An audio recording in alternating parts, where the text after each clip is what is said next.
Se você curte o modo sombrio que contamos as histórias nesse canal, ajude-nos deixando um like, se inscrevendo e compartilhando nossos vídeos. Muito obrigado. Agora vamos embora para mais uma Loca Pop. Pela lembrança que temos e, sobretudo, em estarmos rememorizando de forma contínua a nossa luta pela reforma agrária e dizendo para o capital, para os nossos adversários, os nossos inimigos, sobretudo para o Estado brasileiro, que é quem executou o massacre, e não esqueceremos nossos mortos. E pelos nossos mortos não faremos nenhum minuto de silêncio, mas sim toda uma vida de luta.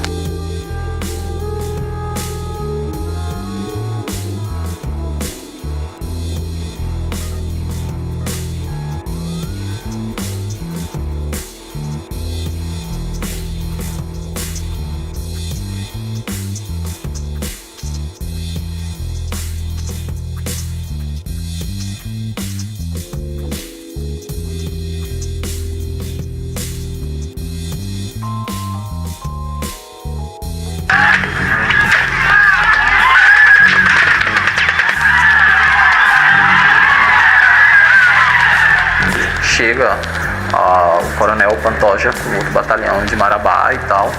Daí eles já desceram jogando bombas, tirando, coisa assim, tipo um terror.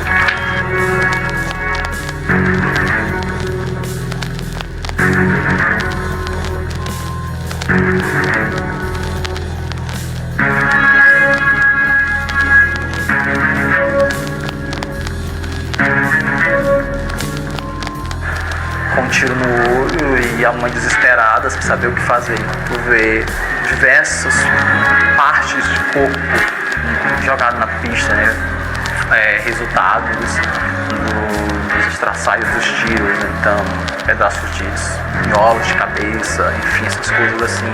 Então, coisas que não consegue apagar da memória.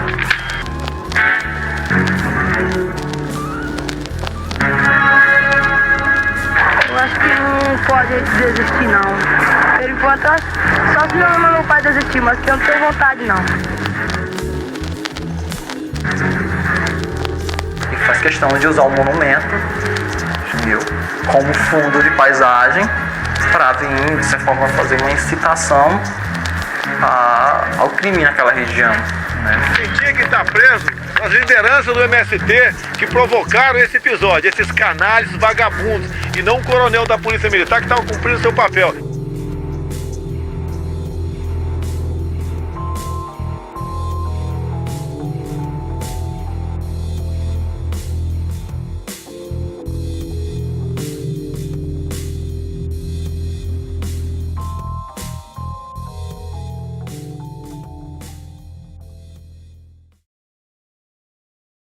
Eldorado dos Carajás. O preço do sangue na terra prometida. Você está olhando para o chão, mas não é apenas terra, é um túmulo. É a herança maldita de uma guerra não declarada, onde o inimigo não veste uniforme de campo, mas sim a farda do Estado. Aqui nesta curva desolada da Amazônia paraense, o asfalto não marca uma estrada, marca uma cicatriz, uma ferida aberta no corpo do Brasil, onde o sangue derramado jamais secou. Em 17 de abril de 1996, o sonho de uma vida digna foi brutalmente afogado em sangue.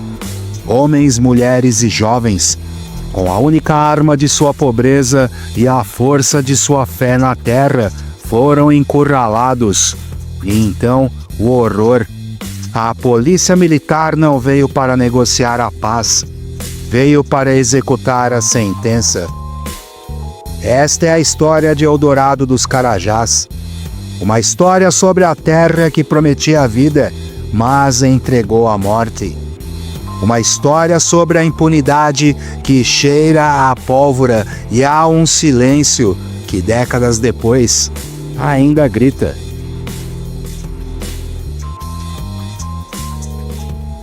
O palco deste massacre foi o sul do Pará, uma região sinônimo de violência latifundiária. Grandes extensões de terras improdutivas nas mãos de poucos, em contraste brutal com as cerca de 4.200 famílias de sem terra que lutavam por um pedacinho de chão. A fazenda macaxeira tornou-se o epicentro dessa tensão.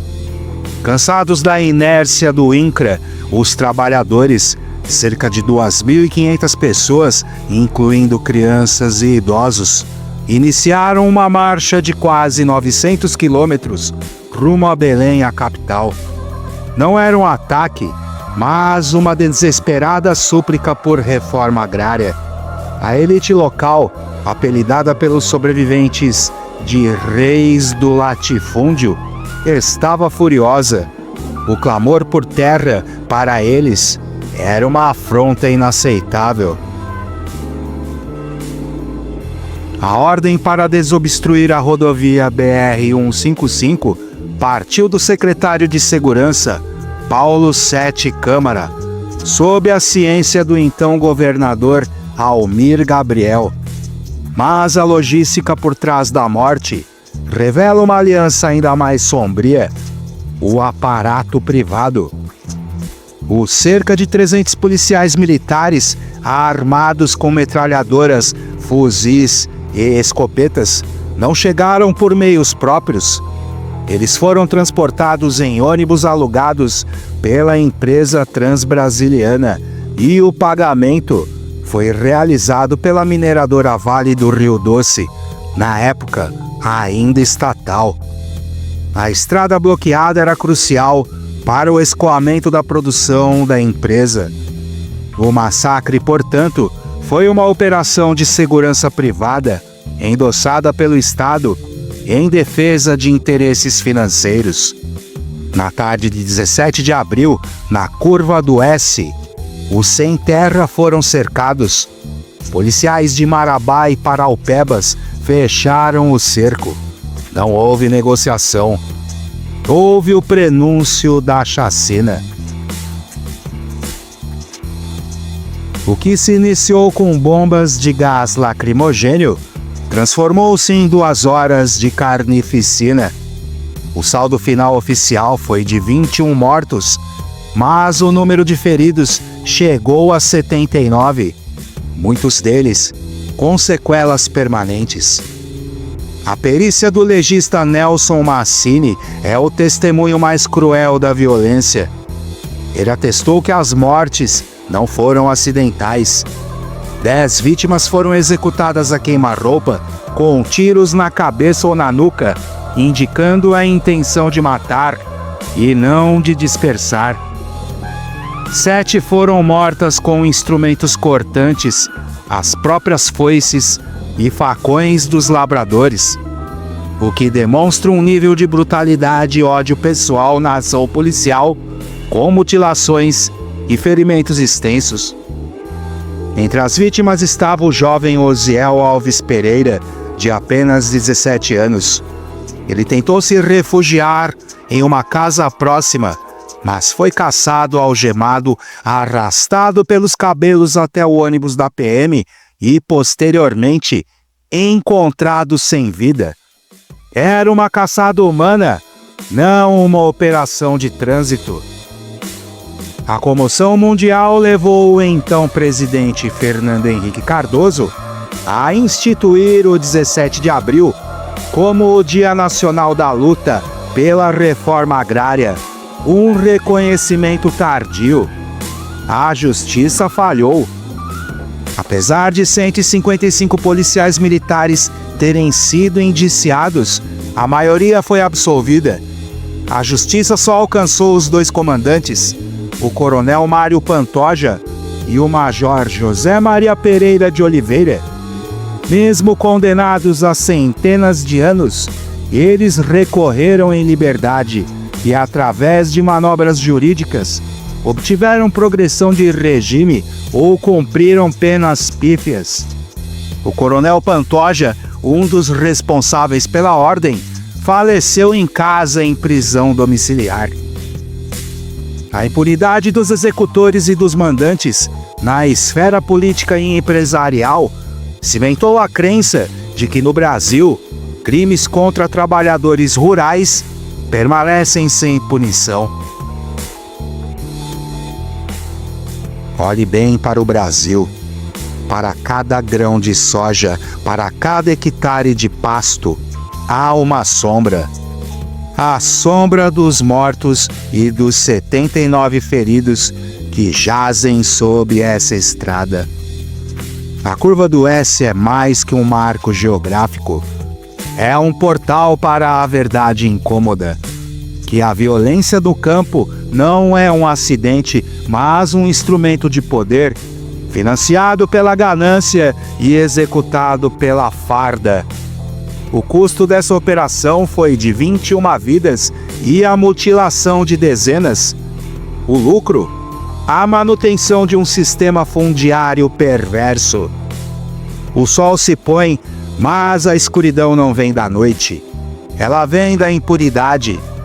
E enquanto o Brasil não enfrentar o cheiro de sangue que emana desta terra, a história não terá fim.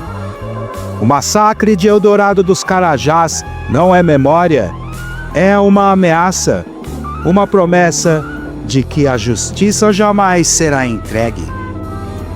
E este foi mais um Maloca Pop.